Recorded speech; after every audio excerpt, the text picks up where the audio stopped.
Both of these defenses, folks, some of the best in college football. When you're looking at the stats, these are two of the top defenses in the country through the first half of the season. They're both in the top 3 in scoring defense. Penn State is second in the country. Ohio State is third in the country, and they can get after it. Penn State's philosophy is going to be, we're going to get athletes, we're going to get length, and we're going to put them on the field.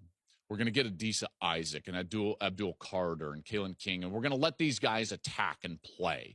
Manny Diaz, the defensive coordinator, he really cut his teeth in his coaching infancy, if you want to call it that, under Mickey Andrews at Florida State. And that whole philosophy is that we're going to put players on the field that want to get up and disrupt the offense. So they're going to run through gaps. They're going to run up the field. It's an attacking style of defense, a lot of man coverage out there. Conversely, for Ohio State, they've gone through a little bit of a philosophical change.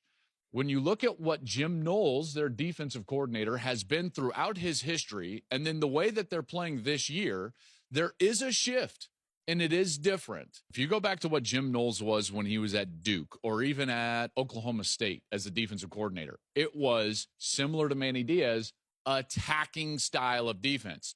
A lot of all-out blitzing as a percentage way higher than most defenses in the country.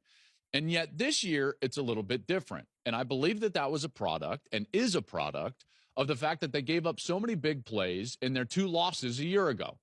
I've said this stat before on this program, but remember last year, they gave up 18 plays of 40 or more yards defensively. 8 of those, almost half of the plays that they gave up that were explosive plays, were against Michigan and Georgia. So if you're Ryan Day and Jim Knowles and you're going back to the drawing board in the offseason and you're trying to evaluate what went wrong, what do we need to fix, what do we need to do better, guess what you're going to land on? We've got to limit explosive plays.